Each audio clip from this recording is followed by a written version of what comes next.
I am continuing my reading. What I'm doing in this series is to read through the entire standard works of the Church of Jesus Christ of Latter-day Saints. This consists of the Bible, the Book of Mormon, the Doctrine and Covenants, and the Pearl of Great Price. I am reading in a chronological order of events, not according to publication or volume, so I will be skipping around a bit as I move along. So we are continuing in Esther. This will be chapter 6. Now remember that Haman has set up his conspiracy. He got it all planned out to destroy the Jews throughout the entire kingdom. He has recently just had a banquet. He ate dinner with the king and the queen. He was the only guest. And he's feeling good about himself, but he still has such hatred for Mordecai that he cannot enjoy anything until he kills Mordecai. And so he's invited back the next night, and in between, so he eats dinner the one night, and he comes, when we say dinner, it was probably 6 to 7 is when they were eating. He comes back and he builds a gallows ready to hang Mordecai. And the next day, he's going to be going back to the feast. So we pick this up in chapter 6.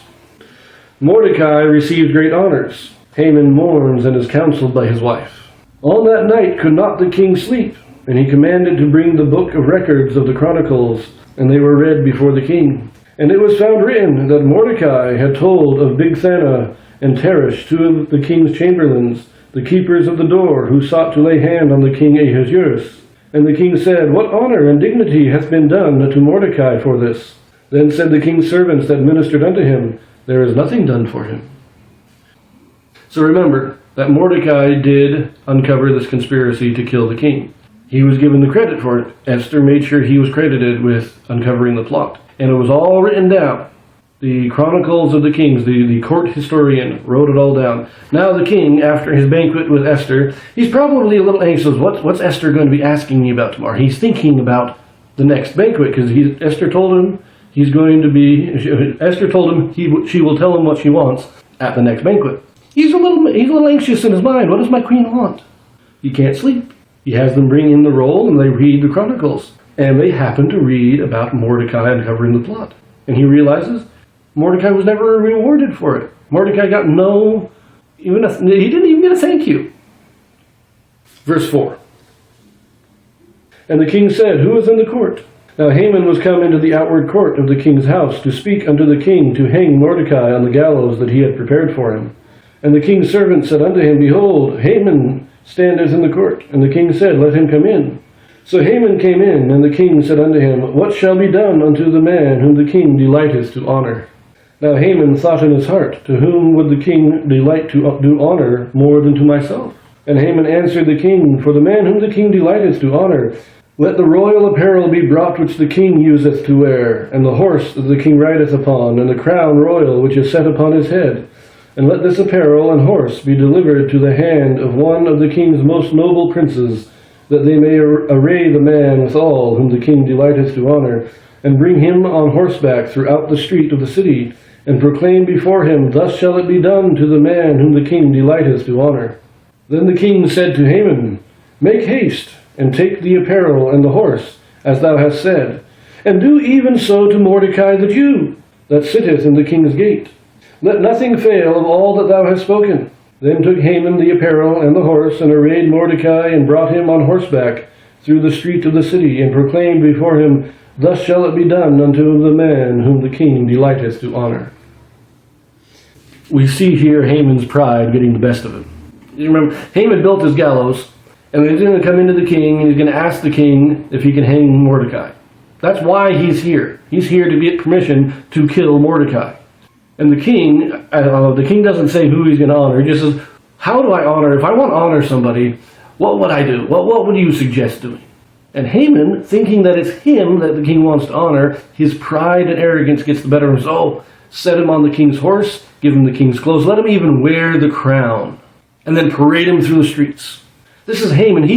Haman wants to be the king. He wants to feel like he is the king. This is what Haman wants. Mordecai didn't want this. Mordecai was just fine, having no honors whatsoever. It's been 5 years. Mordecai didn't care. This was Haman's own arrogance and pride. And now he came here to get permission to kill the guy, and instead he's parading him around in the king's clothes, saying that he is the man that the king wants to honor. Verse 12. And Mordecai came again to the king's gate, but Haman hasted to his house mourning, and having his head covered. And Haman told Zeresh his wife and all his friends everything that had befallen him. Then said his wise men and Zeresh his wife unto him, If Mordecai be of the seed of the Jews, before whom thou hast begun to fall, thou shalt not prevail against him, but shalt surely fall before him.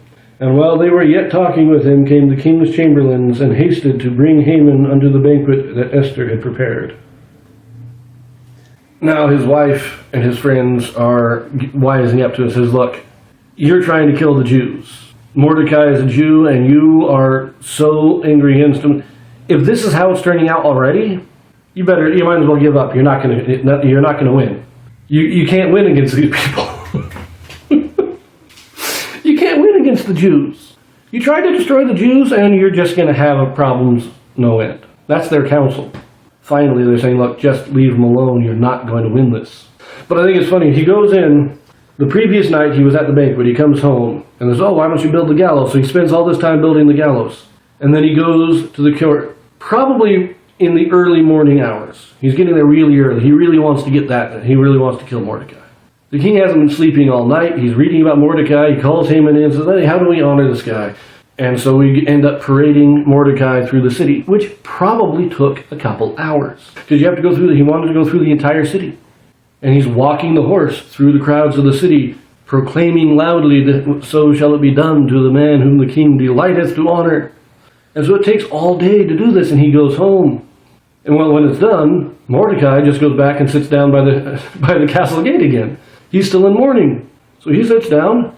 Haman covers his face in shame, runs home, falls on his bed, bawling his head off because he's having a tantrum that all of his plans are going wrong now. And his wife tells him, look, just forget it, you're not going to win. And as he is sitting there, the servants of the king come and say, look, you're running a little late, you got to get to the banquet. So this all takes place between the two banquets within a 24-hour period. Haman's consumed with bitter hatred towards Mordecai, builds his gallows, goes into the king to get permission to hang Haman, and is instead instructed to parade him through the city. And then almost as soon as that's done, he's called into the next banquet.